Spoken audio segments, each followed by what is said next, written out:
Viceroy. सबसे पहला question क्या बनता है?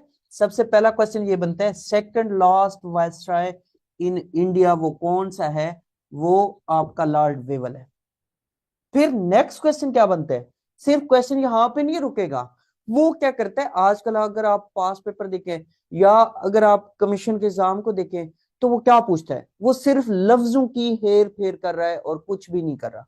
वो आपसे ये पूछेगा कि पेनल्टीमेट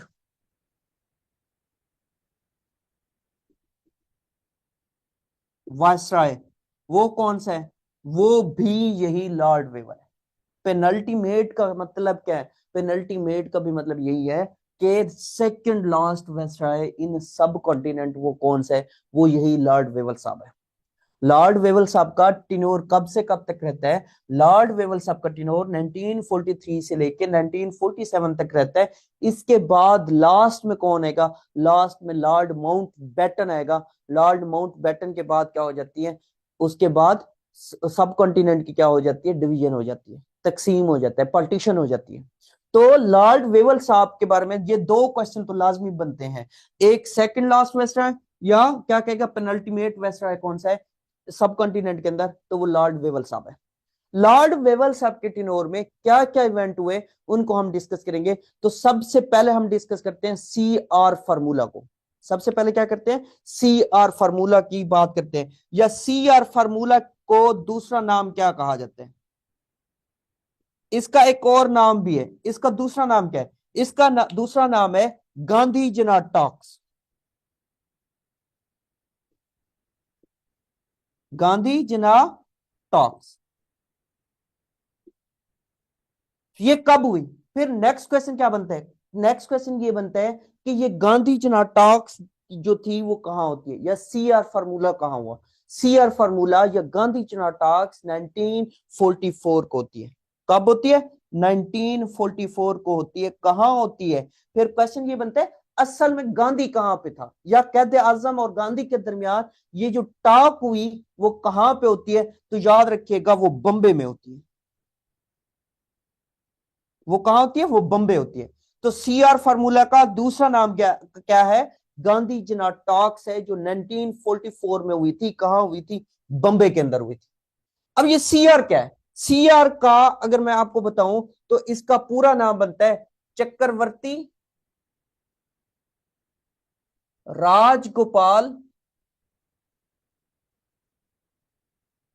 आचार्य। चक्रवर्ती राजगोपाल आचार्य ये कौन था? ये असल में कांग्रेस का मेंबर था। ये क्या था? ये मेंबर था कांग्रेस का, member of Congress party. Congress जो पार्टी थी उसका मेंबर था। और ये था क्या? ये असल में एक सेंसिबल बंदा था। ये पढ़ा लिखा सेंसिबल बंदा था। पढ़ा लिखा था, सेंसिबल था। असल में ये वैध शख्स था। ये क्वेश्चन बनता है कि ऐसा कौन सा शख्स है जिसने मुसलमानों का दो कौमी नजरिया एक्सेप्ट किया था?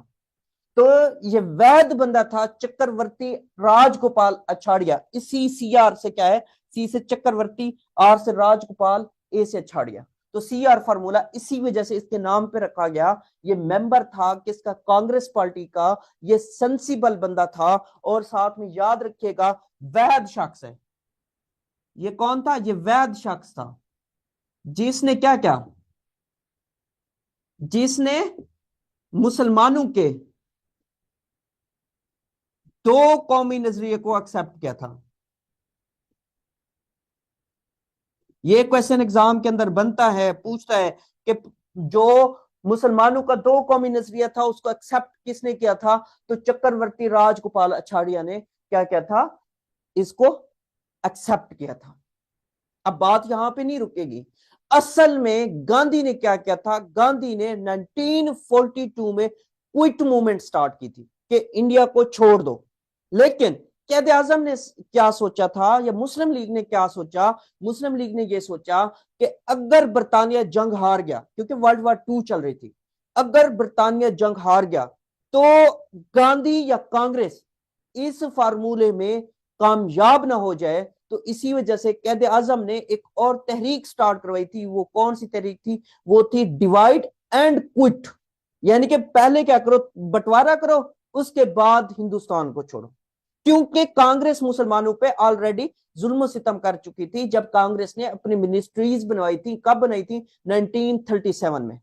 तो मुसलमानों पे उसने जुल्म सितम किए थे। तो कैद आजम ने सोचा अगर कांग्रेस या गांधी इस बात पे क्या हो जाते हैं, इस मूवमेंट में कामयाब हो जाते हैं, तो फिर मुसलमानों पे जुल्म सितम करेंगे। इसी वजह से कैद आजम ने 1943 में क्या कहा, एक तहरीक चलाई। क्या तहरीक चलाई? कि डिवाइड एंड क्विट मूवमेंट। तो अब दोनों तरीके चल रही है, हिंदू भी चला रहे हैं, कांग्रेस भी चला रही है, मुस्लिम लीग भी चला रही है। तो ये सेंसिबल बंदा था। इसने क्या किया, इसने कैद आजम को और गांधी को एक पेज पे लाके खड़ा किया। और क्या खड़ा किया कि आपका जो मुतालबा है, जो आपका मुतालबा है कि हमें आजाद कर दो, हम आपकी बात मानते हैं, ठीक है, आपको अलग मुल्क बना के देंगे, लेकिन आप अलग अलग ना लड़ो, बल्कि इकट्ठे होकर लड़ो, बल्कि क्या करो, एक साथ लड़ो। यानी कि मुस्लिम लीग और कांग्रेस ये क्या करे, मिलकर काम करें। क्या करे? मिलकर काम करे। यानी कि मुस्लिम लीग की तरफ से कौन बड़े थे? कैद आजम बड़े थे। तो कैद आजम ने अपनी तहरीक चलाई हुई थी, उधर गांधी जो थी, गांधी जो था, गांधी ने अपनी तहरीक स्टार्ट करवाई हुई थी। तो इसी वजह से इस बंदे ने क्या क्या, इस बंदे ने कैद आजम को और गांधी को एक पेज पे जमा करने की आखिरी कोशिश की। वो जमा नहीं हुए, उनके दरमियान बात चलती है, लेकिन जमा नहीं हुए। वो क्यों नहीं हुए, वो आगे चल के बताता हूं। तो होता यह है कि मुस्लिम लीग और कांग्रेस मिलकर ये दोनों क्या करें, एक साथ काम करें। इनका मुतालबा जो है, हमें अलग मुल्क चाहिए, किसका? मुस्लिम लीग का। तो मुस्लिम लीग अपने बात के लिए क्या करे, मिलकर काम करे, किसके साथ? कांग्रेस के साथ। तो इस वजह से इसने गांधी और जना को एक साथ जमा किया कि आप लोग आपस में बातचीत करो। लेकिन होता क्या है, होता यह है, ये जो टॉक हुई थी बम्बई में हुई थी, असल में गांधी जेल में था। असल में गांधी कहां था? गांधी जेल में था, क्योंकि गांधी को अंग्रेजों ने पकड़ के जेल में डाल दिया था, क्योंकि इसने सिविल डिसोबीडियंस स्टार्ट की थी 1940 में। फिर उसके बाद दोबारा बाहर आया, फिर उसने दूसरी तरीके चला दी थी। तो इस वजह से क्या हुआ था कि जना साहब गांधी से मिलने बम्बे गए थे। इसी वजह से ये जो गांधी जना टॉक्स थी, ये 1944 में कहा होती है? ये बम्बे में होती है, बंबई में होती है। और फिर गांधी और जना क्या करते हैं, आपस में एक दूसरे को खतूत भी लिखते हैं। फिर क्वेश्चन क्या क्या बनते हैं, हम क्वेश्चन की नोयत से डिस्कस करते हैं। तो याद रखिएगा, चक्रवर्ती राजगोपाल अछाड़िया मेंबर ऑफ कांग्रेस पार्टी था, पढ़ा लिखा था, सेंसिबल था। ये वैध शख्स था जिसने मुसलमानों के दो कौमी नजरिए को एक्सेप्ट किया। अच्छा, क्वेश्चन ये बनता है, यहां पे ही बनता है कि दो कौमी नजरिया सबसे पहले किसने दिया था? तो सर सैयद अहमद खान ने दिया था, जब हिंदू उर्दू हिंदी तनाजा हुआ था। जब हिंदू ने क्या कहता, हिंदू ने कहा था कि हिंदी क्या होनी चाहिए, जबान होनी चाहिए, सरकारी जबान होनी चाहिए। तो बनारस से जो स्टार्ट हुआ था, तो दो कौमी नजरिया सबसे पहले किसने दिया था? सर सैयद अहमद खान ने दिया था। तो इस दो कौमी नजरिया जो मुसलमान चाहते थे कि हमारा एक अलग मुल्क हो, इसको सबसे पहले किसने एक्सेप्ट किया था? हिंदू में से या कांग्रेस में से? तो चक्रवर्ती राजगोपाल अछारिया ने इसको क्या कहता, इसको एक्सेप्ट किया था। फिर मुस्लिम लीग, इसका काम क्या था? इसका काम यह था कि कैद आजम को और गांधी को एक पेज पे लाया जाए। तो इस वजह से ये आखिरी कोशिश करता है कि मुस्लिम लीग और कांग्रेस मिलकर काम करें। तो फिर होता यह है कि कैद आजम साहब बंबई जाते हैं, बंबई जाते हैं, गांधी से जेल में भी मिलते हैं, जेल में भी जाते हैं, और इनके दरमियान जितनी भी बातचीत होती है वो सारी की सारी क्या होती है? खतूत के जरिए होती है। ये एक दूसरे को खतूत भी लिखते हैं। तो ये क्वेश्चन क्या बनते हैं? क्वेश्चन ये बनता है, सीआर फार्मूला, ये गांधी चना टॉक्स कितने दिन हुई? 14 दिन हुई। गांधी चना टॉक्स कितने दिन हुई? 14 दिन ये बातचीत चलती रही। और कैद आजम साहब गांधी से जाके जेल में भी मिले थे। गांधी उस वक्त कहां पे थे? जेल में थे। फिर होता क्या है, होता यह है कि इन्होंने, गांधी और जना ने एक दूसरे को खतूत भी लिखे थे। वो टोटल 21 खतूत लिखे थे। कितने इन्होंने खतूत लिखे थे? 21 खतूत लिखे थे, और 14 दिन तक ये बातचीत चलती रही। इसी दौरान जब कैद आजम साहब बम्बे में थे तो कैद आजम साहब को यहां पे क्या दी गई, यहां पे असल में कैद आजम साहब को मिनिस्टर बनने के तजवीज भी दिए दी कि अगर आप चाहो, जना साहब को क्या कहा गया, जना साहब को इसी सीआर फॉर्मूले या गांधी जना टॉक्स के दौरान जना साहब को कहा गया कि हम आपको क्या करते हैं, प्रपोजल देते हैं। क्या प्रपोजल देते हैं कि हम आपको मिनिस्टर बना देते हैं। हम आपको क्या कहते हैं, अगर आप चाहें तो हम आपको क्या कहते हैं, हम आपको मिनिस्टर बना देते हैं। कौन सा मिनिस्टर, प्राइम मिनिस्टर, यानी कि जो यूनाइटेड इंडिया है, यूनाइटेड इंडिया, क्योंकि उस टाइम पाकिस्तान और इंडिया जो था वो यूनाइटेड था, तो इस वजह से हम आपको क्या करते हैं, अगर आप चाहते हैं तो हम आपको प्राइम मिनिस्टर बना देते हैं, लेकिन आप अलग मुल्क का मुतालबा ना करो। लेकिन आप क्या करो, आप अलग मुल्क का मुतालबा ना करो, हम आपको यूनाइटेड इंडिया का क्या बना देते हैं, यूनाइटेड इंडिया का प्राइम मिनिस्टर बना देते हैं, अगर आप मुतालबा ना करो किस चीज का, अलग मुल्क का। तो कैद आजम को यह क्वेश्चन पूछता है कि प्रपोजल या मिनिस्टर बनने की पेशकश कब की गई, तो वो भी राजगोपाल उछाड़िया फार्मूला जो था या गांधी जना टॉक्स थी उस टाइम बम्बे में, ये क्या किया गया, प्रपोजल दिया गया, ये तजवीज दी गई। कैद आजम साहब ने इसको रिजेक्ट कर दिया। कैद आजम साहब ने क्या किया, कैद आजम साहब ने इसको रिजेक्ट कर दिया। क्यों रिजेक्ट कर दिया, वो इस वजह से रिजेक्ट कर दिया, कैद आजम साहब ने कहा कि अगर आज मैं ये तजवीज एक्सेप्ट कर लेता हूं तो होता ये है कि कल को जब इलेक्शन होंगे तो एक हिंदू एक मुसलमान को क्यों वोट देगा, कि हिंदू होकर वो मुसलमान को वोट क्यों देगा। तो इस वजह से कैद आजम साहब ने ये जो पेशकश थी ये रिजेक्ट कर दी। कैद आजम साहब ने कहा था मुझे ये चीज नहीं चाहिए, मुझे ये चीज नहीं चाहिए, मुझे एक अलग मुल्क चाहिए। तो 21 खतूत लिखे गए गांधी और जिन्ना के दरमियान, 14 दिन तक ये टॉक्स चलती रही। इसी दौरान जिन्ना साहब को एक प्रपोजल दिया गया, तजवीज दिया गया कि हम आपको मिनिस्टर बना देते हैं, किसका, यूनाइटेड इंडिया का।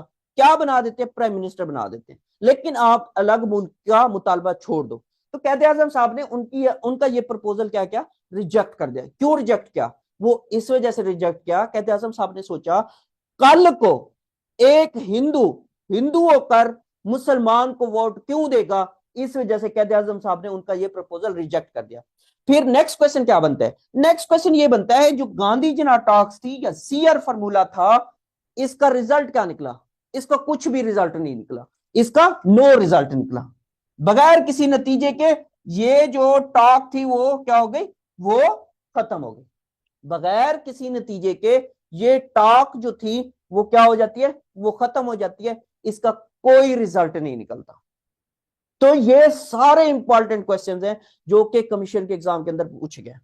अब आपको थोड़ा सा डीप स्टडी करनी पड़ेगी, क्योंकि अब देखें, अब आपको शायद ही पता हो कि गांधी और जिन्ना के दरमियान खतूत भी लिखे गए। गांधी कहां था, गांधी उस टाइम जेल में था, गांधी कहां था, जेल में था, और जिन्ना साहब बम्बे जाते हैं, जेल में भी गांधी साहब से मिलते हैं और उनके दरमियान खतूत भी होते हैं। ये बात 14 दिन तक चलती है, और साथ में कैद आजम को प्रपोजल कब दिया गया, वो भी इसी टाइम दिया गया कि आपको यूनाइटेड इंडिया जो है उसका हम क्या कर देते हैं, उसका हम आपको प्राइम मिनिस्टर बना देते हैं। लेकिन कैद आजम साहब ये बात नहीं मानते। फिर इसके बाद क्या होती है, फिर इसके बाद शिमला कॉन्फ्रेंस होती है। लॉर्ड वेवल के ही टाइम क्या होते हैं, लॉर्ड वेवल के टाइम ही शिमला कॉन्फ्रेंस होती है। तो शिमला कॉन्फ्रेंस में क्या था या क्या बातचीत होती है, उसको हम क्या करते हैं, डिस्कस करते हैं।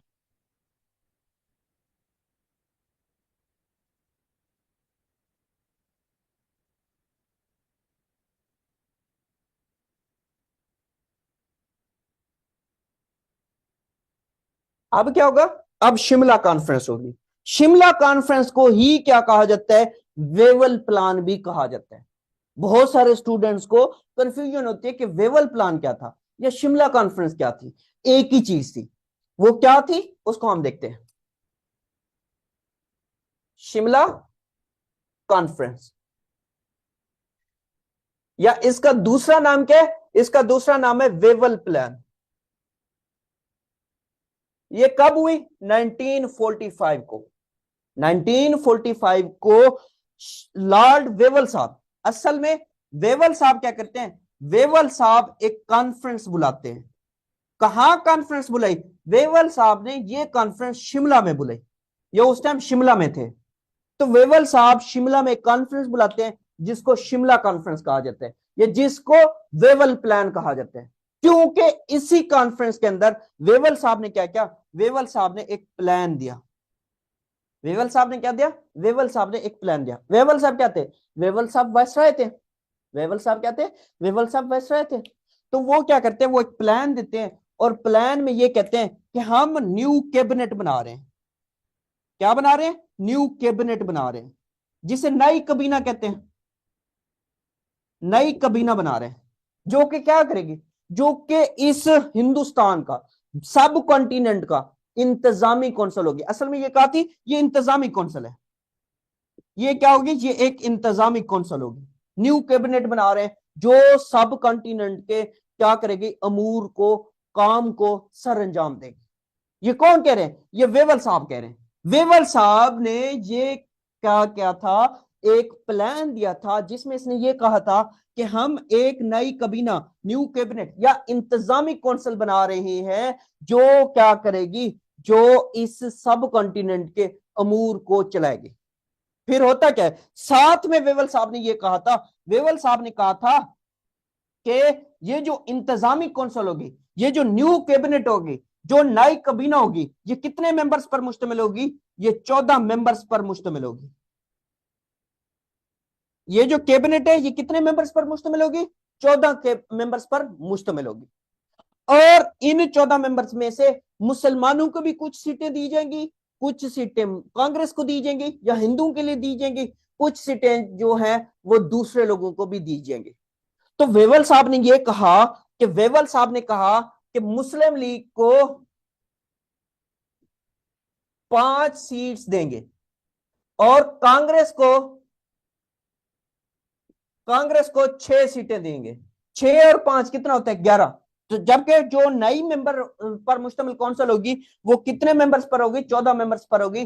6 5 11 हो गए, 3 जो है वो अदर्स होंगी, यानी कि सिख हो गए या क्रिश्चियन हो गए, उनको 3 सीट्स दी जाएंगी। उनको क्या दी जाएंगी? उनको 3 सीट्स दी जाएंगी। तो वेवल प्लान क्या था? एक दफा रिपीट कर देता हूं, लिख लें। वेवल प्लान ये था, या शिमला कॉन्फ्रेंस जो 1945 को हुई, उसमें यह था कि वेवल ने एक कॉन्फ्रेंस बुलाई। कहां बुलाई? शिमला में बुलाई। वेवल ने यह कहा कि हम एक प्लान पेश करते हैं। यह कहा कि इस सब कॉन्टिनेंट का एक क्या बना रहे हैं? एक नई कबीना बना रहे हैं, न्यू कैबिनेट बना रहे हैं या इंतजामी कौंसिल बना रहे हैं जो इस मुल्क के क्या करेगी? इंतजामी अमूर को चलाएगी। और ये जो इंतजामी कौंसिल होगी, ये जो न्यू कैबिनेट होगी, नई कबीना होगी, ये कितने मेंबर्स पर मुश्तमिल होगी? 14 मेंबर्स पर मुश्तमिल होगी। इन 14 मेंबर्स में से जो मुस्लिम लीग को हम सीटें देंगे वो कितनी देंगे? वो 5 देंगे। कांग्रेस को हम 6 देंगे। अदर्स जो है वो क्या करेंगे? 3 देंगे। अब यहां पे बात समझने वाली है। क्या बात समझने वाली है? क्वेश्चन यही बनता है, शिमला कॉन्फ्रेंस में मुस्लिम लीग को कितनी सीटें दी गई? 5। कांग्रेस को कितनी दी गई? 6। अब असल में ये जो सीटें थी ना, जो मुस्लिम लीग को सीटें दी गई थी, ये 5 सीट्स जो थी ये असल में मुसलमानों के लिए थी। ये 5 सीटें किसके लिए थी? मुसलमानों के लिए थी। क्योंकि मुस्लिम लीग क्या थी? मुसलमानों की नुमाइंदा जमात है। वो आपसे सिर्फ वर्डिंग की हेर फेर करता है और कुछ भी नहीं होता। तो मुसलमानों को कितनी सीट्स देगी? 5। या मुस्लिम लीग को कितनी सीट्स दी गई? 5। कांग्रेस ये किसके लिए थी? ये हिंदुओं के लिए थी। हिंदुओं को कितनी सीटें दी गई? 6। और आदर्श जो थी वो 3 थी। अब यहां पे मसला खड़ा हो गया। यहां पे क्या हो गया? ये बताने के लिए क्यों मैंने लिखा है कि मुसलमानों और हिंदू, क्योंकि कांग्रेस क्या करती है? कांग्रेस वेवल को कहती है कि देखो भाई, कि हमारे पास जो 6 सीटें हैं ये तो हिंदुओं के लिए, अब मुसलमानों को आपने 5 सीटें दी हैं, तो देखो हमारे पास अबू अल कलाम भी है। अबू अल कलाम ये मुसलमान है। अबुल कलाम क्या है? अबुल कलाम मुसलमान है। ये किसका बंदा था? ये कांग्रेस का था। ये कांग्रेस का बंदा था। लिहाजा हमें एक सीट इसके लिए भी दो क्योंकि ये मुसलमान है और हमें एक सीट चाहिए। तो इन 5 सीट में से एक सीट कांग्रेस ने अबुल कलाम के लिए मांग ली कि ये मुसलमान है और मुसलमान होने के नाते एक सीट इसको भी चाहिए। एक सीट किसको चाहिए? एक सीट इसको भी चाहिए। वेवल साहब खामोश हो जाते हैं। फिर क्या होता है? फिर सर सिकंदर याद खड़े हो जाते हैं। सर सिकंदर याद जो थे, ये किसके को फाउंडर थे? ये कौन थे? ये को फाउंडर थे किसके? यूनियनिस्ट पार्टी के। ये भी तो मुसलमान थे। तो वेवल साहब कहते हैं ठीक है, मुसलमानों की ये जो 5 सीटें हैं, इनमें से एक सीट अब्दुल कलाम को दे देते हैं, और एक सीट जो है वो किसको दे देते हैं? वो सर सिकंदर याद को दे देते हैं। तो पीछे मुसलमानों के पास कितनी बची? मुसलमानों के पास पीछे 3 सीट्स बची। मुसलमानों के पास पीछे कितनी सीट्स बची? 3 सीट्स बची। जब ये 3 सीट्स बची, तो मुस्लिम लीग ने इस प्रपोजल को रिजेक्ट कर दिया। मुस्लिम लीग ने कहा कि हम 3 सीटें लेके क्या करेंगे? हम क्या करेंगे 3 सीट्स लेके? तो 3 सीट्स लेके हम क्या करेंगे? तो वेवल प्लान को या शिमला कॉन्फ्रेंस को रिजेक्ट किसने किया? रिजेक्ट मुस्लिम लीग ने किया या कैद आजम ने किया। कैद आजम क्या करते हैं? कैद आजम वेवल प्लान को या शिमला कॉन्फ्रेंस को रिजेक्ट कर देते हैं। क्यों रिजेक्ट करते हैं? क्योंकि उनको 5 सीट्स पहले दी गई थी, लेकिन कांग्रेस क्या करती है? कांग्रेस कहती है अबुल कलाम आजाद एक मुसलमान है, इस वजह से हमें इसके लिए भी एक सीट चाहिए। तो वो किससे लेके दो? वो मुस्लिम लीग की 5 सीटों में से एक सीट लेके दो। और सर सिकंदर यार ये भी तो मुसलमान थे, यूनियनिस्ट पार्टी के थे। तो वेवल साहब क्या करते हैं? वेवल साहब कहते हैं चले एक सीट इनको भी दे देते हैं, किन में से? जो मुस्लिम लीग की 5 सीटें। एक सीट अबुल कलाम के लिए चलेगी, एक इसके लिए चलेगी, तो मुस्लिम लीग के पास पीछे कितनी रह जाएंगी? 3 रह जाएंगी। जब 3 रह जाएगी तो कैद आजम साहब या मुस्लिम लीग क्या करती है? इस प्लान को रिजेक्ट कर देती है। मुस्लिम लीग कहती है हमें ये सीट्स नहीं चाहिए, हम इस नई कबीना का हिस्सा नहीं बनेंगे। तो क्वेश्चन ये बनता है, शिमला कॉन्फ्रेंस को किसने रिजेक्ट किया या वेवल प्लान को किसने रिजेक्ट किया? तो मुस्लिम लीग या कैद आजम ने रिजेक्ट कर दिया था। एक दफा रिपीट कर देता हूं कि शिमला कॉन्फ्रेंस या वेवल प्लान क्या था? वेवल ने कॉन्फ्रेंस बुलाई शिमला के अंदर और उसमें एक नया प्लान दिया कि हम एक न्यू कैबिनेट बना रहे हैं, नई काबीना बना रहे हैं या इंतजामी काउंसिल बना रहे हैं जो 14 मेंबर्स पर मुश्तमिल होगी, जिसमें से 5 सीट्स जो है वो मुस्लिम लीग को दे रहे हैं। असल में ये मुस्लिम लीग की सीट्स नहीं थी, मुसलमानों के लिए थी। और 6 सीट जो है वो हम कांग्रेस को दे रहे हैं, असल में ये हिंदुओं के लिए थी। और 3 सीट्स जो है वो अदर्स के लिए। तो इसमें कांग्रेस खड़ी हो जाती है। कांग्रेस कहती है अब्दुल कलाम मुसलमान है, लिहाजा मुस्लिम लीग की 5 सीटों में से एक सीट अब्दुल कलाम को दी जाए। और लॉर्ड वेवल फिर कहते हैं सर सिकंदर याद भी मुसलमान है, क्योंकि उसका ताल्लुक यूनियनिस्ट पार्टी से है, लिहाजा एक सीट उसको दी जाए। तो मुसलमानों के पास पीछे कितनी रह जाती? 3 रह जाती। तो इस वजह से ये रिजेक्ट किसने की? मुस्लिम लीग ने रिजेक्ट की या कैद आजम ने इसको रिजेक्ट कर दिया। अब क्या होगा? अब होगा इलेक्शन 45 और 46 के। इलेक्शन होंगे अब किसके? 45 और 46 के। ये वैध इलेक्शंस हैं जो कि दोनों में हुए, सेंटर में भी हुए और प्रोविंस में भी हुए। जबकि इससे पहले जो 36 के इलेक्शन थे, 36 के इलेक्शन सिर्फ सूबू में हुए थे। 36 के इलेक्शन किस में हुए थे? सिर्फ सूबू में हुए थे।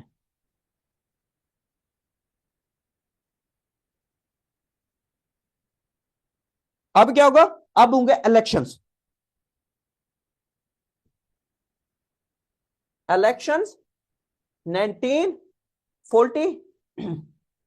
याद रखिएगा, पहली बात तो ये याद रखिएगा, ये मैंने आपको अभी बताया कि ये जो इलेक्शंस होंगे, ये इलेक्शन सूबे और सेंटर दोनों में होंगे। जबकि जो 36 और 37 वाले थे वो सिर्फ सूबों में हुए थे। तो इलेक्शंस होंगे 45 और 46 के, ये दोनों में हुए, यानी कि centre plus province, centre plus province दोनों में इलेक्शंस होते हैं। इलेक्शंस कहां हुए? सेंटर, यानी कि अब देखो, पाकिस्तान की बात करें, एक फेडरल गवर्नमेंट है, वफाकी हुकूमत है, वो सेंट्रल गवर्नमेंट है, वो उसे हम क्या कहते हैं? उसे हम कहते हैं सेंट्रल गवर्नमेंट है, वफाकी हुकूमत है। जबकि सूबों के अलग अलग है, जैसे पंजाब में नून लीग है, जैसे अगर सिंध की बात करें पीपल पार्टी है, जैसे अगर बलूचिस्तान की बात करें तो उसमें कोई और है, अगर केपीके की बात करें तो पीटीआई का राज है। तो इसी तरीके से याद रखिएगा कि सेंटर में जो हुकूमत है, सेंटर में हुकूमत किसकी है? वो तो मिक्स है, सबकी, सब ने उसमें, मतलब वो क्या है? अगर ये बात भी समझ नहीं आ रही तो इस गवर्नमेंट से पहले जब पीटीआई की गवर्नमेंट को गिराया गया था या तरीके अदम एतमाद लाई गई थी किसके खिलाफ? इमरान खान के खिलाफ। तो उस टाइम एक पीडीएम गवर्नमेंट बनती है, तो वो क्या थी? वो मखलूत हुकूमत थी, ऐसे समझ लें, याद कर लें। तो जो इलेक्शंस होते हैं 45 और 46 के, ये सेंटर और सूबे दोनों में हुए थे। किस में हुए थे? सेंटर और सूबे दोनों में ये सीट्स क्या होते हैं, इन सीट्स पे इलेक्शंस होते हैं। सूबाई सीटें कितनी थी? पर क्वेश्चन ये बनता है, सूबाई सीट जो थी 1585 थी। सूबों में कितनी सीटों पर यह इलेक्शन लड़ा गया? 1585 सीटों पर लड़ा गया। सूबों में कितनी सीटों पर इलेक्शन लड़ा गया? 1585 सीटों पर इलेक्शन लड़ा गया। मरकज में 102 सीटें थी। मरकज में कितनी सीट्स थी? मरकज में 102 सीट्स थी। अब क्वेश्चन क्या बनता है? क्वेश्चन ये बनता है कि सेंटर में मुसलमानों की सीट्स कितनी थी? सेंटर में मुसलमानों की सीट्स कितनी थी? तो सेंटर में इन 102 में से मुसलमानों के लिए 30 सीट्स थी। मुसलमानों के लिए कितनी सीटें थी? मुसलमानों के लिए 30 सीट्स थी। और फिर मुसलमानों ने जीती कितनी? यानी कि मुसलमान से मुराद ये कि मुस्लिम लीग, क्योंकि मुस्लिम लीग ही मुसलमानों की नुमाइंदा जमात थी अगर देखा जाए तो। याद रखिएगा कि मुसलमानों की कितनी सीटें थी? 30 सीटें थी। किसमें? सेंटर में। तो मुसलमानों ने कितने जीती? इन 30 में से 30 पर कामयाबी हासिल की। 30 में से 30 पर कामयाबी हासिल की, यानी कि सारी सीटें जीती। यानी कि एक तरह से क्लीन स्वीप कर दिया। यानी कि सेंटर में जो 102 सीटें थी, इन 102 सीटों में से सेंटर में मुसलमानों के लिए 30 सीटें थी। मुसलमान ये 30 सीटों में से 30 सीटें ही जीत जाते हैं। मुसलमान इन 30 सीटों में से 30 सीटों पर कामयाबी हासिल कर लेते हैं। मुसलमान सारी सीटें जीत जाते हैं। अगर हम बात करें प्रोवेंस की तो इन प्रोवेंस में 1585 में से मुसलमानों के लिए 495 सीटें थी। मुसलमानों के लिए कितनी सीटें थी? 495 सीटें थी। इन 495 सीटों में से मुसलमान कितनी सीटें जीतते हैं? तो याद रखिएगा यहां पे डिफरेंट फिगर्स मिलते हैं। कभी मिलता है कि मुसलमानों ने 430 सीटें जीती, कभी पेपर में दे देता है 425, कभी दे देता है 428। तो ये 3 फिगर्स आपने याद रखते हैं। लेकिन एक्यूरेट कौन सा है? एक्यूरेट अगर देखा जाए तो 425 है। एक्यूरेट कितना है? एक्यूरेट 425 है। यानी कि मुसलमानों के लिए जो प्रोवेंस में 1585 सीटों में से 495 सीटें थी, उनमें से मुसलमानों ने 425 सीटें जीती थी। मुसलमानों ने कितनी सीटें जीती थी? 425 सीटें जीती थी। फिर इसके बाद क्वेश्चन सिर्फ सिंपल क्वेश्चन बनता है कि कांग्रेस ने कितनी सीटें जीती सूबों में, कांग्रेस ने सेंटर में कितनी सीटें जीती। ये नहीं पूछता उनकी कितनी सीटें थी। याद रखिएगा जो कांग्रेस है ना, कांग्रेस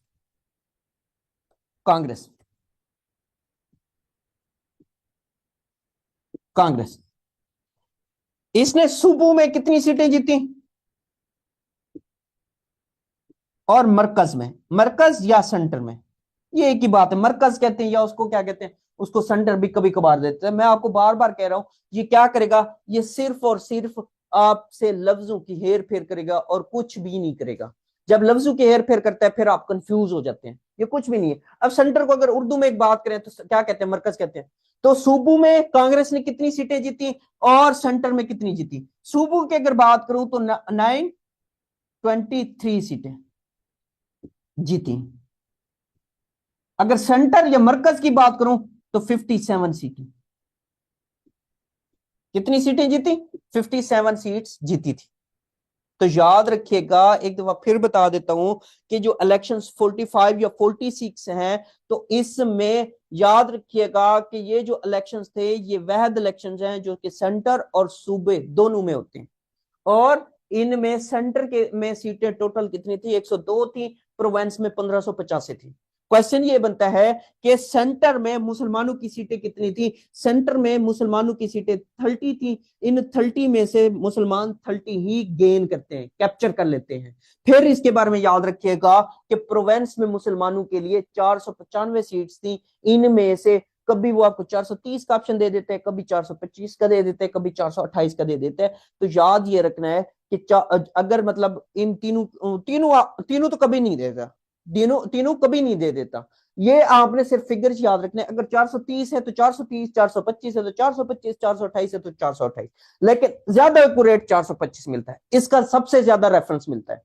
फिर होता यह है कि कांग्रेस की सूबों में कितनी सीट्स पे उन्होंने विक्ट्री हासिल की, तो कांग्रेस सूबों में 927 सीटें जीतती है, जबकि मरकज या सेंटर में 57 सीट्स जीती है। इसके अलावा सिख हैं, दूसरी पार्टीज हैं, या दूसरे जो उम्मीदवार थे वो बाकी सीटें ले जाते हैं। उनकी तफसील जो है वो आपको किसी और लेक्चर में, पूरा मतलब एक पूरा लेक्चर बनता है इसके ऊपर अगर देखा जाए। फिर क्योंकि बाद में ना आगे चल के इसी तरीके से क्या होगा, इसी से आगे कैबिनेट मिशन आएगा। कैबिनेट मिशन क्या करेगा, कैबिनेट मिशन में क्या होता है, तो ये सारा मतलब एक दूसरे से रिलेटेड चीज है। जितना आपको बताया जा रहा है, जितना व्हाइट बोर्ड पे लिखा जा रहा है, ये तो बहुत इंपॉर्टेंट है। इतना इंपॉर्टेंट है कि आपके ये सारे क्वेश्चन डिफरेंट कमीशन के एग्जाम के अंदर पूछे गए। अब क्या होगा, नेक्स्ट इवेंट जो है वो कैबिनेट मिशन होगा। क्या होगा, कैबिनेट मिशन।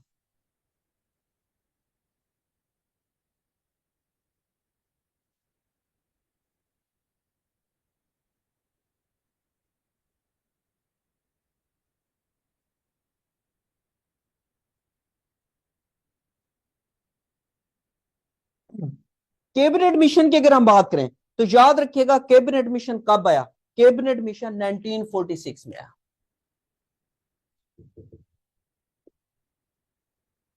कबीना मिशन, जिसे उर्दू में क्या कहते हैं, कबीना मिशन कहते हैं। कबीना मिशन कब आया, 1946 में आया। कबीना मिशन कब आया, कबीना मिशन 1946 में आया।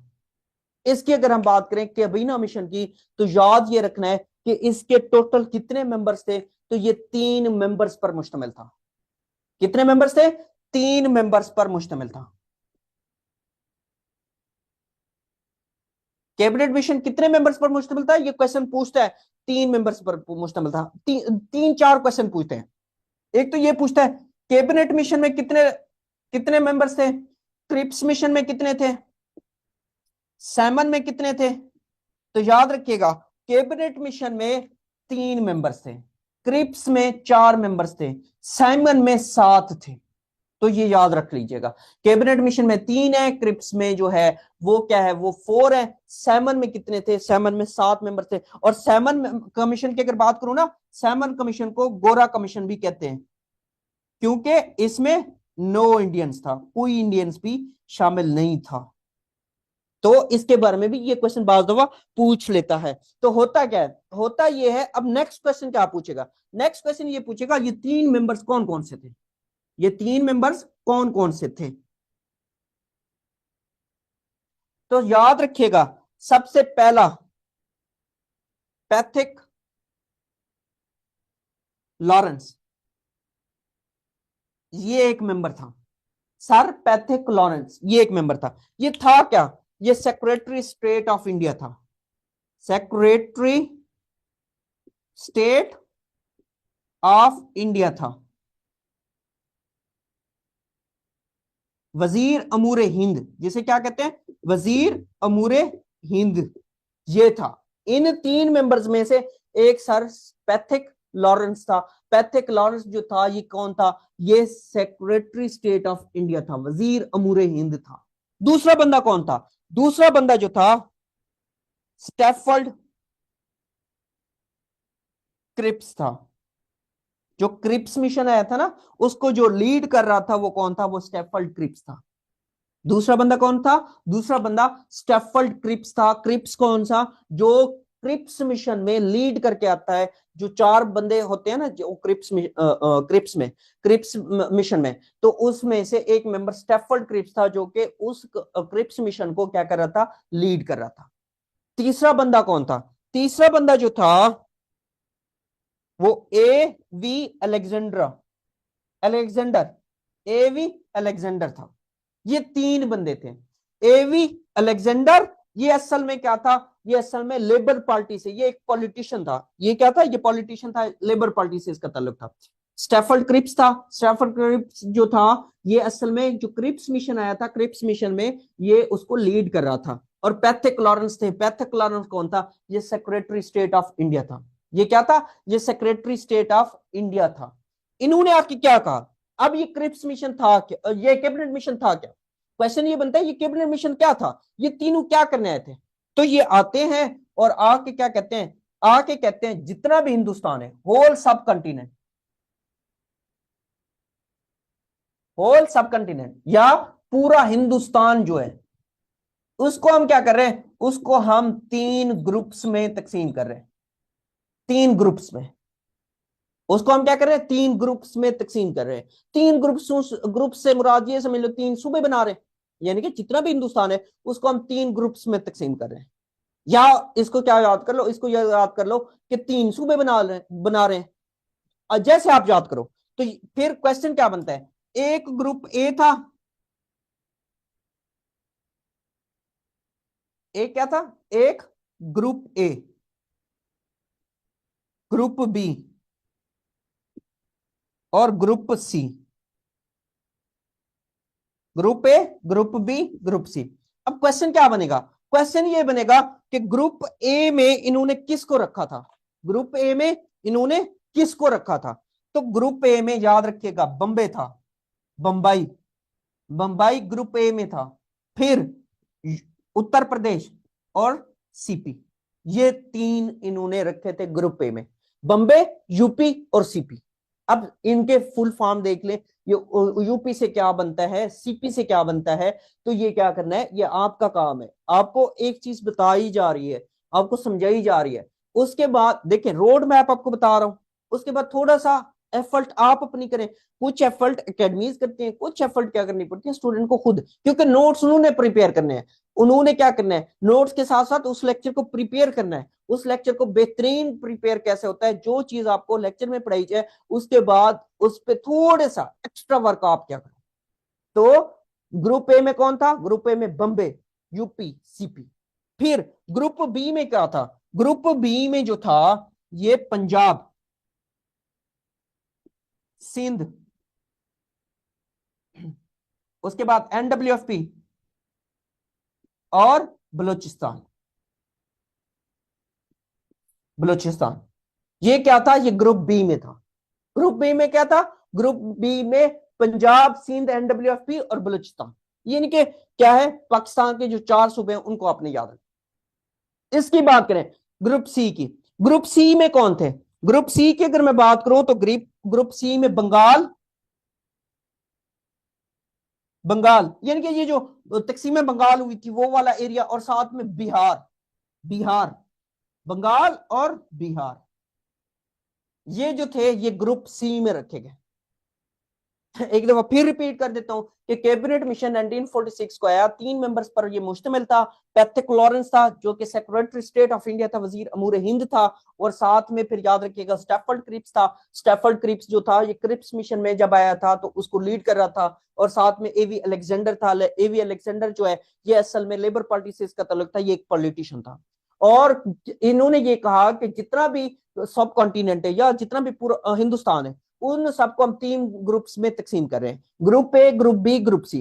ग्रुप ए में हम रख रहे हैं Bombay, UP, CP. Group B में हम रख रहे हैं पंजाब, सिंध, एनडब्ल्यूएफ, बलूचिस्तान को। और ग्रुप सी में बंगाल और बिहार को। अब क्वेश्चन ये बनता है कि कैबिनेट मिशन में मौजूदा पाकिस्तान जो है, जो मौजूदा पाकिस्तान है आज का पाकिस्तान, वो कौन से ग्रुप में रखा था? अगर देखो तो ये पंजाब पाकिस्तान का है, सिंध भी पाकिस्तान का है, मतलब होल पंजाब की नहीं बात कर रहा, जितना पंजाब पाकिस्तान में।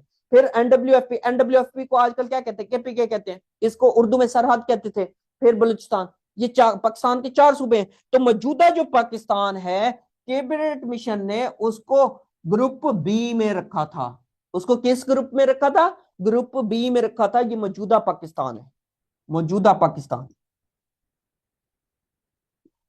मौजूदा पाकिस्तान कैबिनेट मिशन ने किस ग्रुप में रखा था, ग्रुप बी में रखा था। ये क्वेश्चन पूछा है उसने। उसके बाद क्या होगा, उसके बाद ये होगा, ये जब इस पूरे हिंदुस्तान को क्या करेंगे, हिंदुस्तान को इन तीन ग्रुपों में डिवाइड करेंगे। तो अगला काम क्या करेंगे, अगला काम ये करेंगे, ये कहेंगे कि हम आपके हवाले ये सारा काम कर देते हैं। क्या करते हैं बताता हूं।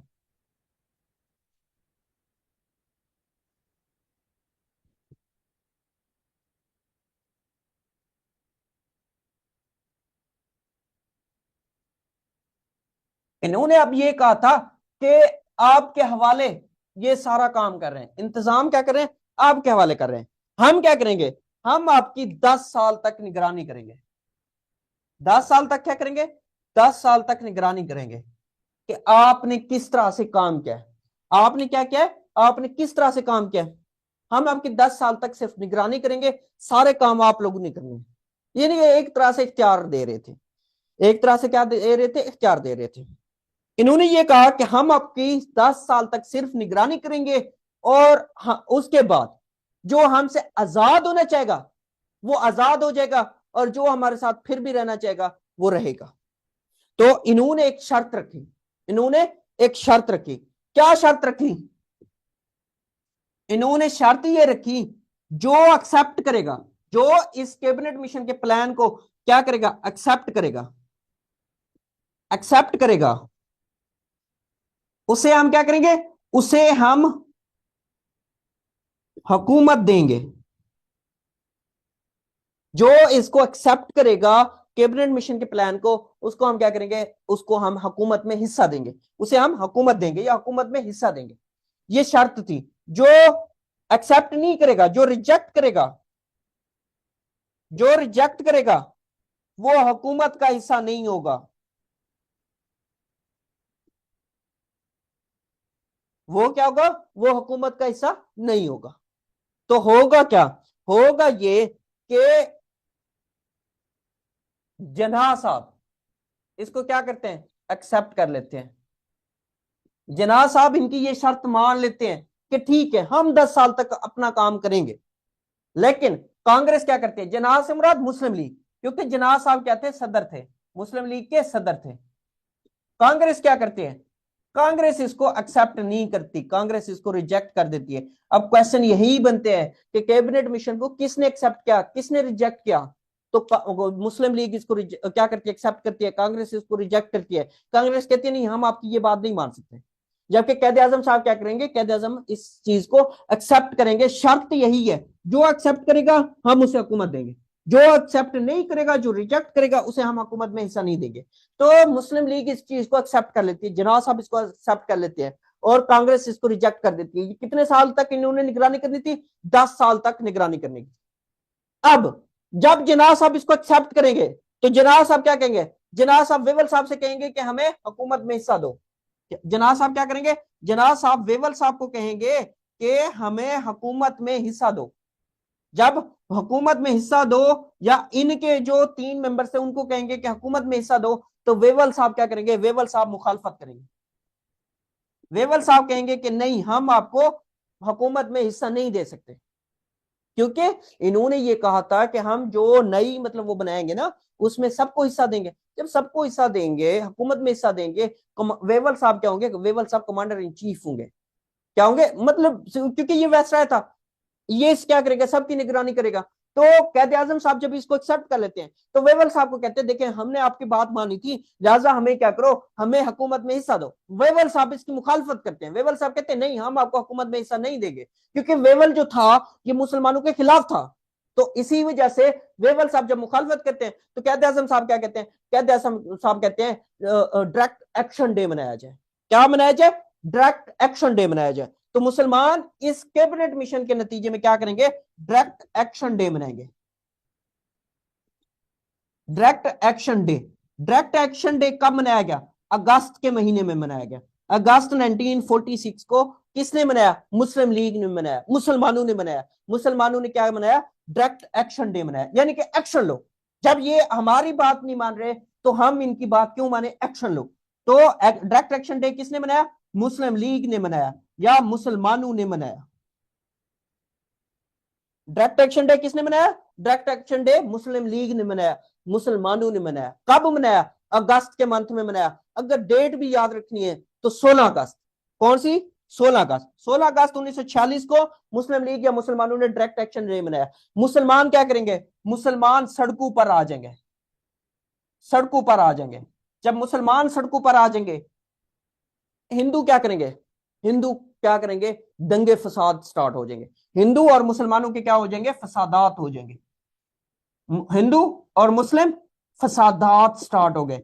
और जब हिंदू और मुस्लिम फसादात स्टार्ट हो गए तो इस डायरेक्ट एक्शन डे के नतीजे में 6,000 लोग 6,000 लोग क्या हो जाएंगे, मारे जाएंगे। कितने? 6,000 लोग जो हैं वो क्या होते हैं, कत्ल हो जाते हैं, मारे हो जाते हैं। क्यों? हिंदू और मुस्लिम फसादात स्टार्ट हो गए थे। क्यों?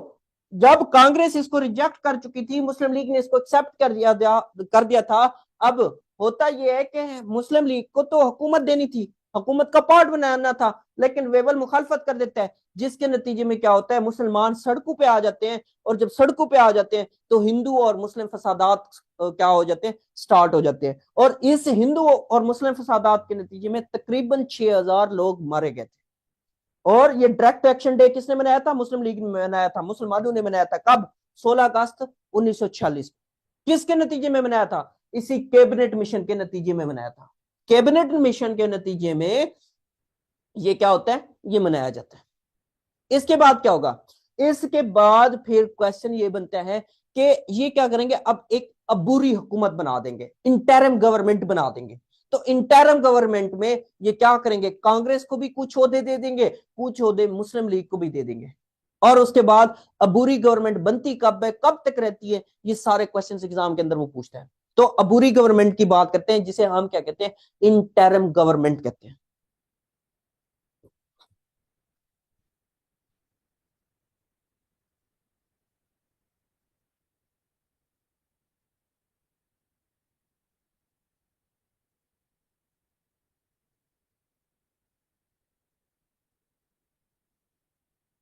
इंटरिम गवर्नमेंट,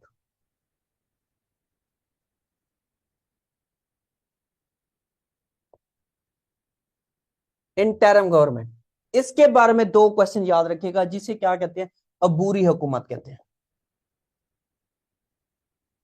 अबूरी हुकूमत, अबूरी हुकूमत बनती कब है और उसके बाद कब तक रहती है, मोस्ट इंपॉर्टेंट क्वेश्चन। तो याद रखिएगा, अबूरी हुकूमत जो है ये फॉर्म्ड होती है, ये बनती कब है? सबसे पहला क्वेश्चन तो ये बनता है, ये फॉर्म्ड होती है 2 सितंबर 1946 को। 2 सितंबर 1946 को अबूरी हुकूमत बनाई गई। अबूरी क्या बनाई गई, गवर्नमेंट बनाई गई। और ये कब तक रहती है, टिल जब तक पाकिस्तान और इंडिया अलग नहीं हो जाते तब तक रहती है। कब तक? 15 अगस्त 1947। अबूरी हुकूमत बनी कब थी? अबूरी हुकूमत 2 सितंबर 1946 को बनी थी। और कब तक रहती है? 15 अगस्त 1947 को रहती है। होता क्या है इसमें, कांग्रेस को कांग्रेस को 7 सीट्स दी गई, मुस्लिम लीग को, यानी कि ओहदे गवर्नमेंट का पार्ट बनाया गया, मुस्लिम लीग को 5 दी गई।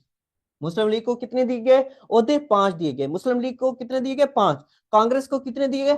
कांग्रेस को 7। फिर क्वेश्चन क्या बनता है, कौन कौन से थे? तो याद रखिएगा, सबसे पहले जवाहरलाल नेहरू। ये इसका ना, अगर आप याद करें, ये पहले मैं कांग्रेस के बता रहा हूं, पहले कांग्रेस के बता रहा हूं, फिर मुस्लिम लीग के बताऊंगा। तो सबसे पहले क्या याद रखिएगा, जवाहरलाल नेहरू। इसको कौन सा ओहदा दिया गया? इसको वाइस प्रेसिडेंट, इसको वाइस प्रेसिडेंट। वाइस प्रेसिडेंट जो था, ये तकरीबन उस टाइम इक्वल होता था किसके? प्राइम मिनिस्टर के। तो वजीर आजम कौन था? वजीर आजम जो था अबूरी गवर्नमेंट का वजीर आजम जवाहरलाल नेहरू था, जो कि वाइस प्रेसिडेंट भी कहा जाता था, नायब सदर। क्योंकि देखो, बरतानिया चला नहीं गया, बरतानिया अभी यहीं पे मौजूद है, वेवल यहीं पे मौजूद है। तो वेवल क्या था? वेवल इनका चीफ था। तो उसके बाद क्या होता है, जवाहरलाल नेहरू को वाइस प्रेसिडेंट का ओहदा दिया गया, जो कि नियरली इक्वल है प्राइम मिनिस्टर के। फिर इसी तरीके से राजेंद्र प्रसाद दूसरा ओहदा याद रखेगा, किसको? राजेंद्र प्रसाद को इन्होंने एग्रीकल्चर का ओहदा दिया था। ज़राअत ज़राअत का महकमा किसके पास था? ज़राअत का महकमा राजेंद्र प्रसाद के पास था। राजेंद्र प्रसाद के पास कौन सा था? एग्रीकल्चर था। उसके बाद क्या है? उसके बाद है बलदार सिंह बलदार सिंह बलदार सिंह के पास क्या था? बलदार सिंह के बाद डिफेंस था, ये डिफेंस मिनिस्टर था। बलदार सिंह के पास क्या था? बलदार सिंह के पास डिफेंस मिनिस्ट्री थी। यानी कि एग्रीकल्चर मिनिस्ट्री, प्राइम मिनिस्टर अपनी कैबिनेट बनाता है, जैसे शहबाज शरीफ की अपनी कैबिनेट है। या अगर सूबे पंजाब की बात करूं, या इसकी बात करूं, सिंध की बात करूं, केपी की बात करूं, अब सिंध की अगर मैं बात करूं तो कौन है? मुराद अली शाह है, मुराद अली शाह की अपनी कैबिनेट है। पंजाब की बात करूं, मरियम नवाज है, मरियम नवाज सीएम है, सीएम की अपनी कैबिनेट है सूबे में। फिर इसी तरीके से अगर बात करूं केपीके की, अली अमीन गंडापुर, उसकी अपनी कैबिनेट है। तो मतलब वजीर आजम की अपनी कैबिनेट है। तो वो क्या करेगा फिर? ओहदे देता है। जैसे राजेंद्र प्रसाद के पास एग्रीकल्चर था, बलदार सिंह के बाद क्या था? बलदार सिंह के पास डिफेंस मिनिस्टर था। जो राजगोपाल अछाड़िया था, जो 4th नंबर पे याद रखिएगा, राजगोपाल अछाड़िया, राजगोपाल। चूंकि ये पढ़ा लिखा था, मैंने आपको पहले कहा था, सेंसिबल था, इसको कौन सा मिनिस्ट्री दी जाती है? इसको एजुकेशन मिनिस्ट्री दी जाती है। इसको कौन सी मिनिस्ट्री दी जाती है? Education ministry. तुम पढ़े लिखे हो, तुम एजुकेशन को संभालो। तुम पढ़े लिखे इंसान हो, सेंसिबल हो, तुम एजुकेशन को लेके चलो। तुम क्या करो? इसको लेके चलो। इसके बाद कौन था? वल्लभ भाई पटेल था। इसके बाद क्या था? वल्लभ भाई पटेल, वल्लभ भाई पटेल, वल्लभ भाई पटेल। वल्लभ भाई पटेल जो था, ये घर के भाई क्या होते हैं? भाई घर में होते हैं। भाई कहां होते हैं? भाई घर में होते हैं ना। तो घर के जो थे वो अमूर्स, वो किसके पास थे? वल्लभ भाई पटेल। वल्लभ भाई पटेल कौन था? Home affairs. इसके पास कौन सा था? इसके पास होम अफेयर्स था। होम अफेयर्स किसके पास था? होम अफेयर्स वल्लभ भाई पटेल के पास था।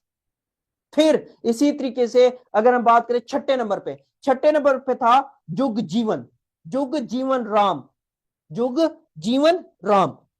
छठा जो था वो जुग जीवन राम था। इसके पास कौन सी मिनिस्ट्री थी? इसके पास लेबर मिनिस्ट्री थी। इसके पास कौन सी मिनिस्ट्री थी? इसके पास लेबर थी। ये लेबर्स की देखभाल करता था। फिर आखिरी जो रह गया, C H Bhabha, C H Bhabha, C H Bhabha के पास, इसको यहां पे लिख रहा हूं सातवें को, सातवें को C H Bhabha. C H Bhabha के पास क्या था? सी एच भाभा के पास वर्क्स, माइंस, पावर। ये क्या था? ये सी एच भाभा के पास था। सी एच भाभा के पास क्या था? सी एच भाभा के पास वर्क्स, माइंड्स एंड पावर था। ये सातों किसके थे? ये सातों के सातों कांग्रेस से थे। ये किसके थे? कांग्रेस के थे। तो जवाहरलाल नेहरू वाइस प्रेसिडेंट या प्राइम मिनिस्टर के ज्यादातर ये देते हैं, ये कहीं कभी कभी देते हैं, ये देते हैं ज्यादातर। ये प्राइम मिनिस्टर था यूनाइटेड इंडिया का। फिर उसके बाद या इंटरम गवर्नमेंट में राजेंद्र प्रसाद, राजेंद्र प्रसाद जो था वो एग्रीकल्चर मिनिस्टर था। बलदार सिंह, बलदार सिंह डिफेंस था। सी राजगोपाल अछाड़िया, राजगोपाल अछाड़िया जो था वो एजुकेशन मिनिस्टर था। वल्लभ भाई पटेल, वल्लभ भाई पटेल होम अफेयर्स का था। जुग जीवन राम लेबर का था। उसके बाद C H Baba works, minds and power का था। वर्क्स, माइंड्स एंड पावर का कौन था? ये था। अब अब बात करते हैं किसके? मुस्लिम लीग के। मुस्लिम लीग को भी तो 5 सीटें दी गई थी। वो कौन कौन से मेंबर्स थे? क्योंकि वो पूछता है इंटरम गवर्नमेंट में कौन क्या था, कौन क्या था। तो याद रखिएगा, इंटरम गवर्नमेंट बनती कब है? 2 सितंबर 1946 को बनती है और कब तक रहती है? 15 अगस्त 1947 तक। कांग्रेस के इसमें 7 मेंबर्स थे और मुस्लिम लीग के 5 थे। अब मुस्लिम लीग की अगर बात करूं तो सबसे पहले याद रखिएगा, कौन याद रखना है आपने? सबसे पहले आपने याद रखना है लियाकत अली खान साहब। लियाकत अली खान, लियाकत अली खान साहब को कौन सी मिनिस्ट्री दी गई थी? तो इसे फाइनेंस मिनिस्ट्री दी गई थी। ये फाइनेंस मिनिस्टर थे। इंटरम गवर्नमेंट में फाइनेंस मिनिस्टर कौन थे? फाइनेंस मिनिस्टर लियाकत अली खान साहब थे। फाइनेंस मिनिस्टर कौन थे? लियाकत अली खान साहब थे। दूसरे नंबर पे याद रखिएगा, दूसरे नंबर पे अब्दुल रब निश्तर।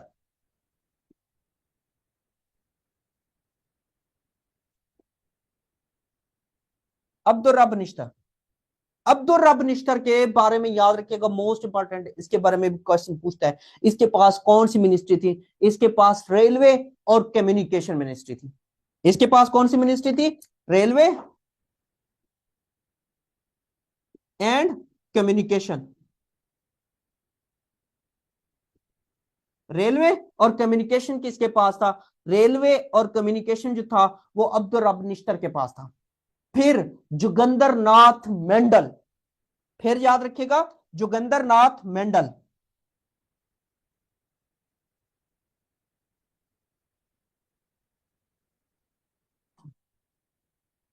जोगिंदर नाथ मेंडल, इनके पास कौन सी मिनिस्ट्री थी? ये लॉ मिनिस्टर थे। इनके पास कौन सी थी? लॉ, ये लॉ मिनिस्टर थे। फिर याद रखिएगा पांचवें नंबर पे, चौथे नंबर पे गजनफर अली। सबसे पहले गजनफर अली याद रखिए।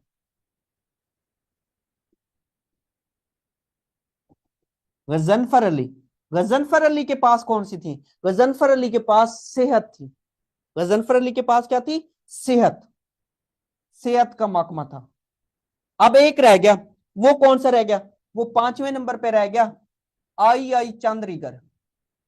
आई आई चंद रीगर, या जिसे इब्राहिम इस्माइल चंदी रीगर कहते हैं।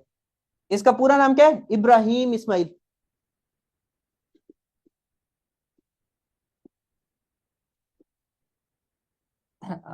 इब्राहिम इस्माइल चंडीगढ़।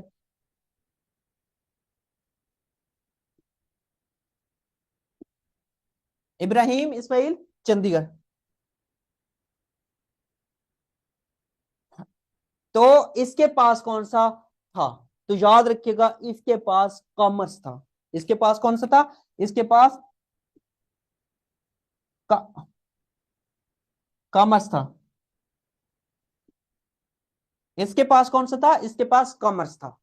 तो मुस्लिम लीग के पास 5 सीटें इन्होंने अबूरी गवर्नमेंट में दी थी। कौन कौन सी थी? लियाकत अली खान के पास कौन सा था? Finance ministry. Abdul Rab Nishtar railway and communication. Jogendra Nath Mandal law.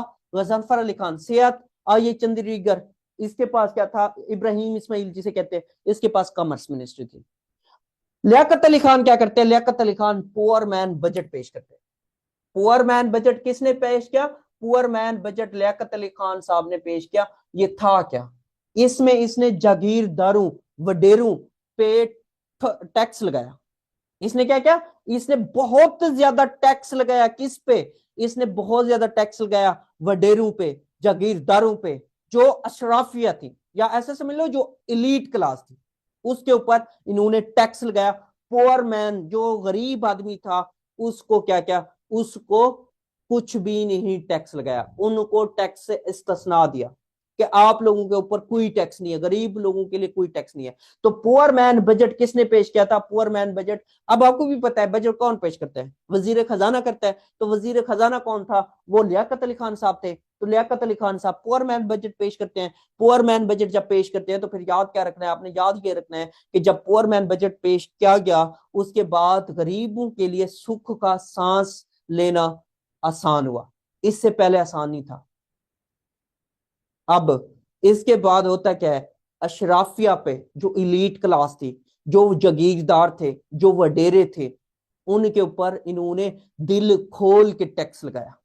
तो जो वो अशराफिया थी वो फिर क्या होती है? वो इस पुअर मैन बजट को रिजेक्ट कर देती है। वो कहती है कि हमारे ऊपर जुल्म हो, सितम हो रहा है। फिर इसके बाद क्या होता है? अगर हम इस इंटरम गवर्नमेंट की बात करें, इंटरम गवर्नमेंट के बाद क्या होगा? इंटरम गवर्नमेंट के बाद अब वेवल साहब चले जाएंगे। इंटरम गवर्नमेंट के बाद क्या होंगे? वेवल साहब चले जाएंगे। अब कौन आ जाएंगे? अब आ जाएंगे लॉर्ड माउंट बैटन साहब आ जाएंगे। अब कौन आ जाएंगे? अब लॉर्ड माउंट बैटन साहब आ जाएंगे। तो क्वेश्चन ये बनता है,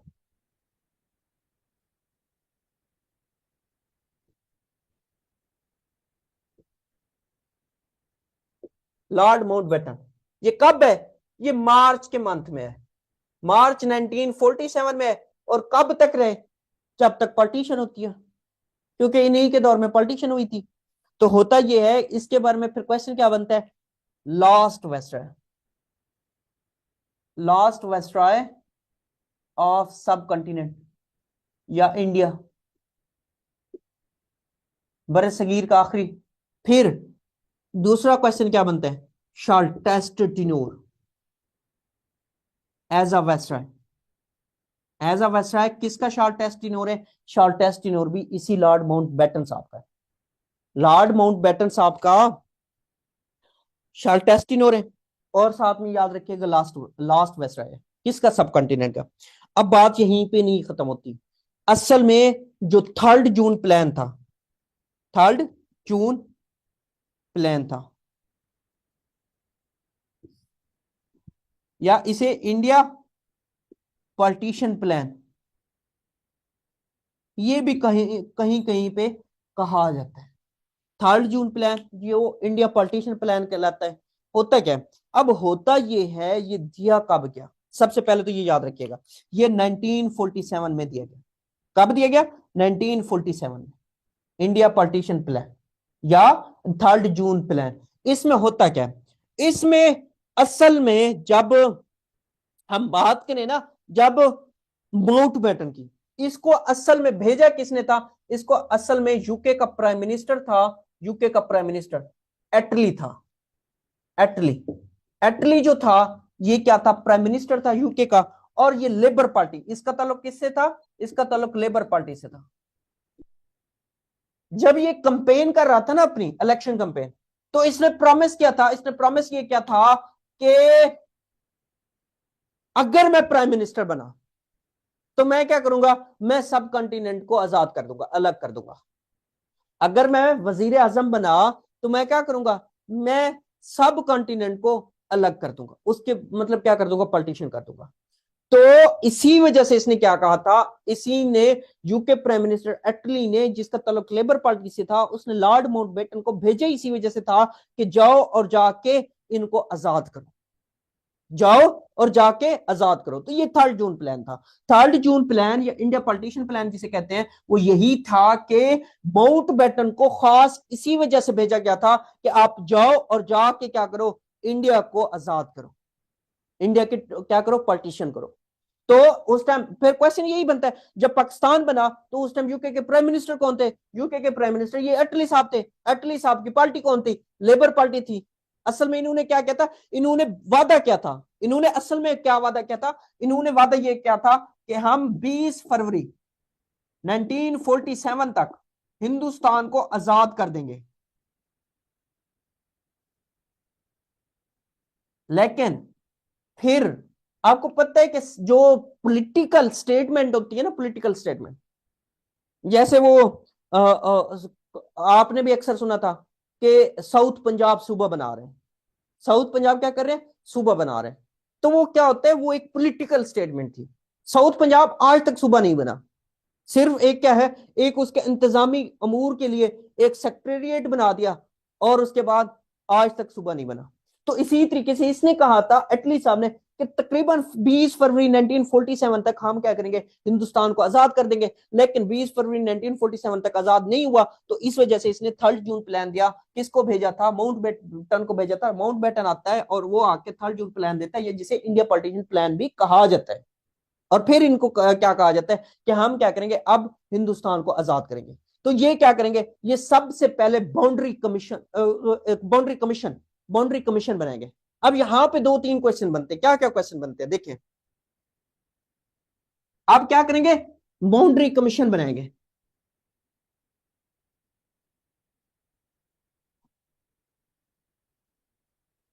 अब 2 क्वेश्चन तो याद रखिएगा कि बाउंड्री कमीशन, यानी कि अब पार्टीशन हो रही है, बाउंड्री कमीशन बनेगा।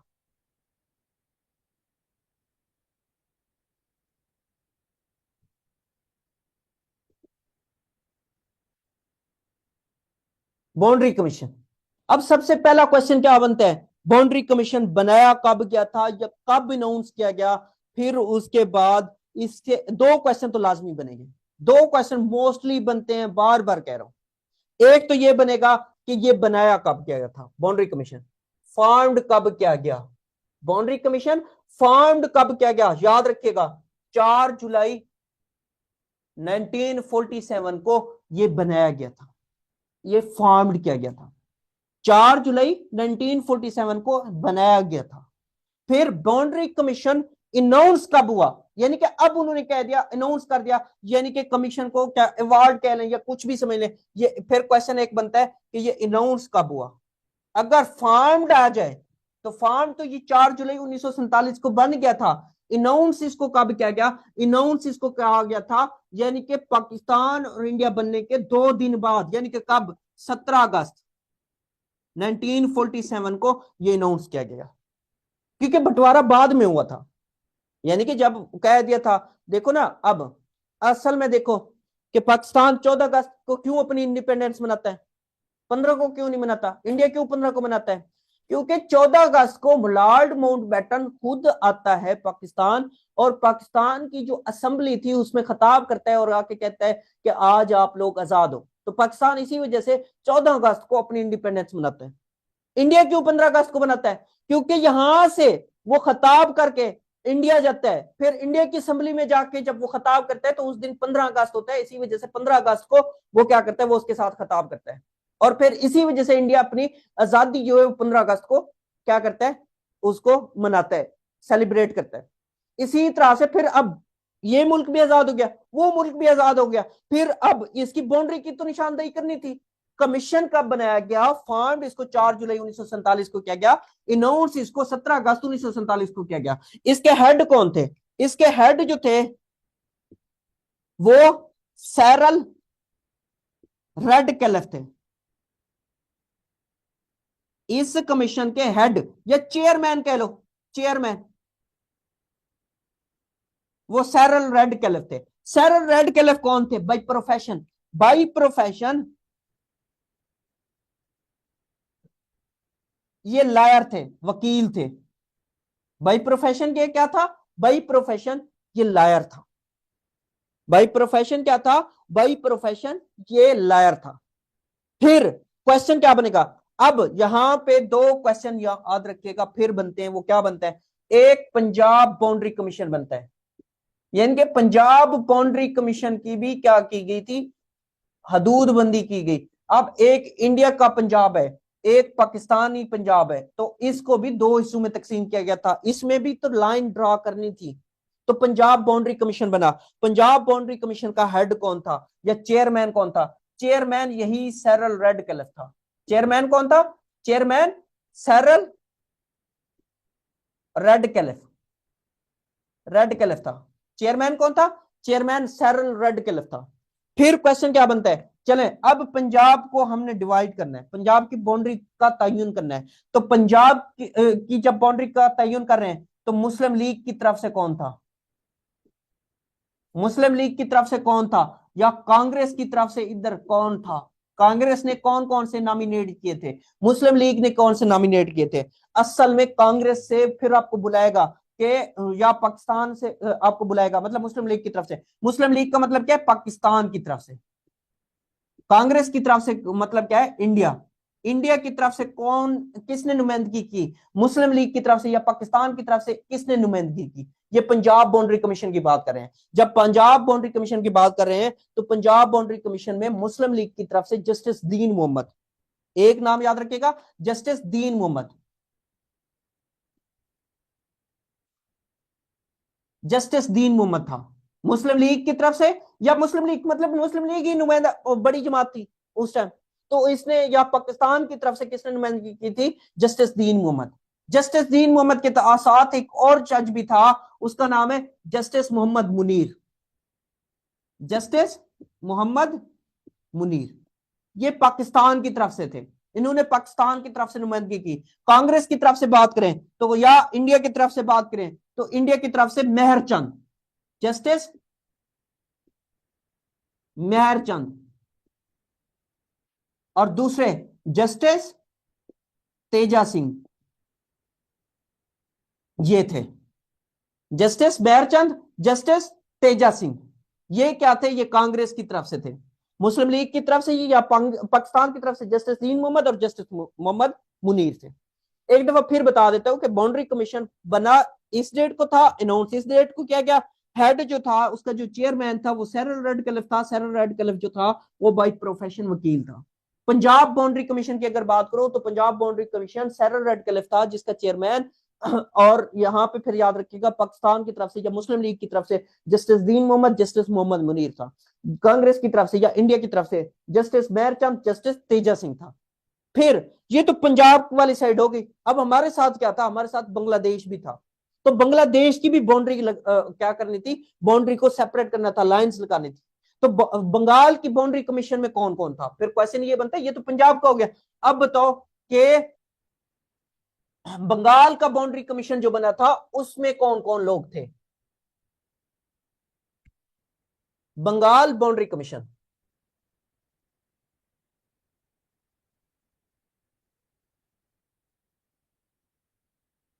इसका भी हेड कौन था या चेयरमैन कौन था? वो सैरल रेडक्लिफ था। चेयरमैन कौन था? रेडक्लिफ था। फिर जैसे यहां पे हमने बताया कि पाकिस्तान की तरफ से ये था, तो यहां पे भी ऐसे लिखो कि पाकिस्तान की तरफ से कौन था और कांग्रेस की तरफ से या इंडिया की तरफ से कौन था। ये बंगाल के लिए, ये बंगाल के लिए। तो याद रखिएगा पाकिस्तान की तरफ से जस्टिस अबू साले, जस्टिस अबू साले, एक शख्स ये था कि कौन था, जस्टिस अबू साले था। दूसरा जस्टिस मोहम्मद अकरम था, जस्टिस मोहम्मद अकरम था। तीसरा कौन था? तीसरा जो था जस्टिस एस ए रहमान था, जस्टिस एस ए रहमान था। ये तीन थे। जब हम बंगाल बाउंड्री कमीशन की बात करते हैं तो पाकिस्तान की तरफ से जस्टिस अबू साले था, जस्टिस मोहम्मद अकरम था, जस्टिस एस ए रहमान था। जबकि इंडिया की तरफ से अगर हम बात करें, इंडिया की तरफ से कौन था? इंडिया की तरफ से जस्टिस भाईजान मुखर्जी था, भाईजान मुखर्जी, मुखर्जी साहब थे। कौन थे? भाईजान मुखर्जी साहब थे। और दूसरा शख्स कौन था? दूसरा शख्स जो था जस्टिस चैरू बिस्वास। जस्टिस चैरू बिस्वास जो है वो किसकी तरफ से था? वो इंडिया की तरफ से था। अब पंजाब बाउंड्री कमीशन के बारे में एक क्वेश्चन ये बनता है, देखो दो क्वेश्चन बता रहा हूं जो कि पूछे उसने पेपर में। एक अगर पूछे ना पंजाब बाउंड्री कमीशन,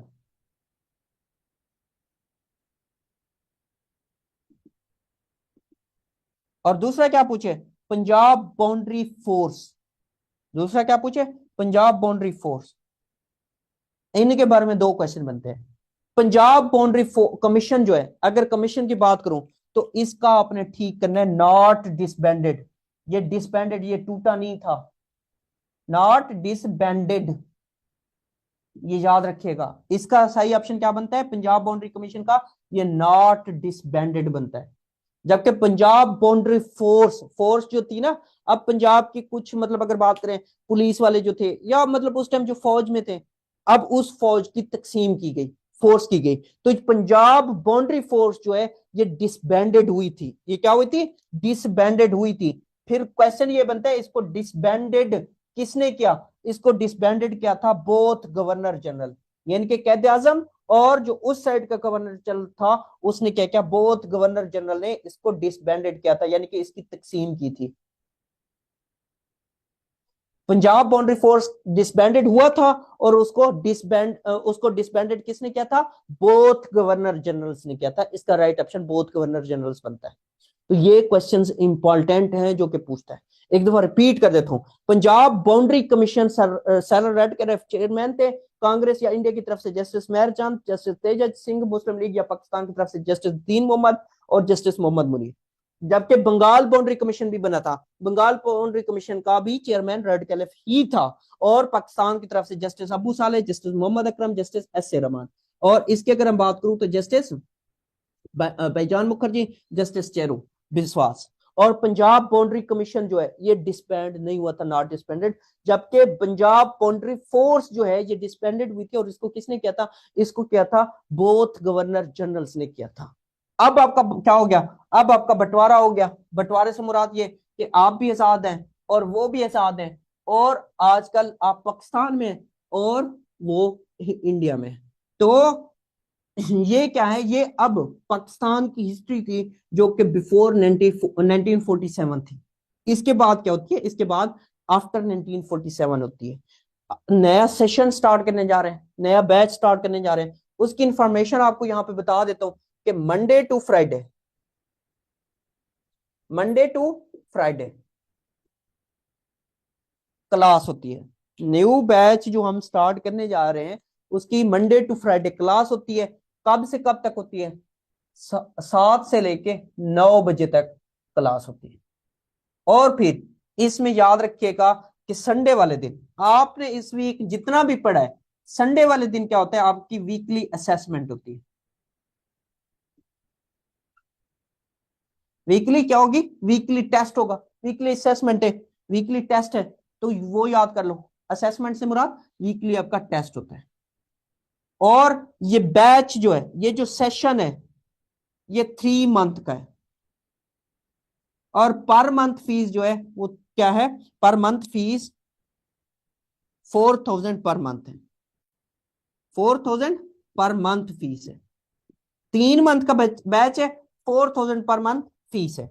और इसमें व्हाट्सएप, अगर आपको कोई और इंफॉर्मेशन चाहिए तो आप व्हाट्सएप कर सकते हैं। व्हाट्सएप किस नंबर पे कर सकते हैं? व्हाट्सएप आप कर सकते हैं 031867336668। तो रिकॉर्डेड बैच की भी सहूलत अवेलेबल होती है।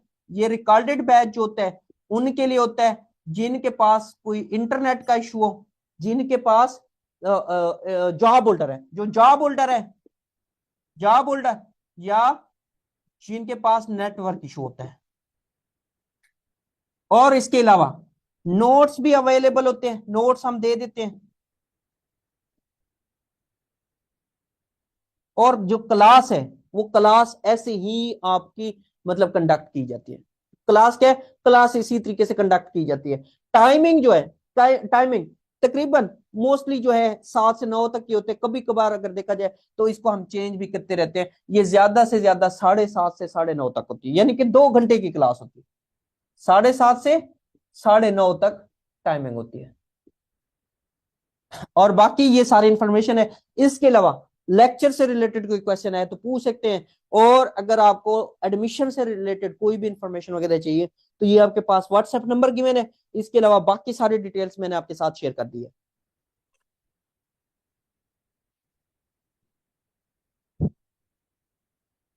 एडीएलडीए का जो सिलेबस है ना वो आ जाएगा, कमिंग वीक में आ जाएगा। नवीद साहब थैंक यू। कंप्यूटर पे भी इंशाल्लाह फैसल शहजाद, इंशाल्लाह फैसल साहब, फैसल शहजाद कंप्यूटर पे भी दे दूंगा। मेरी अपनी कंप्यूटर सिस्टम इंजीनियरिंग है डिग्री वैसे। और इसका अगर आप स्क्रीनशॉट लेना चाहे तो ले लें, इसका स्क्रीनशॉट ले लें।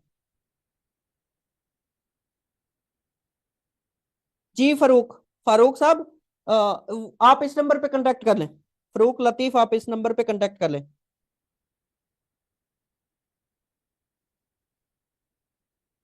ये परमानेंट हो जाते हैं सुभान आसानी साहब। ये कॉन्ट्रैक्ट पीरियड के बाद परमानेंट हो जाते हैं। कमीशन की जितनी भी जॉब्स आती हैं वो मोस्टली क्या हो जाती है, वो आगे चल के कॉन्ट्रैक्ट के बाद परमानेंट कर देते हैं। कॉन्ट्रैक्ट एक लिमिटेड पीरियड होता है।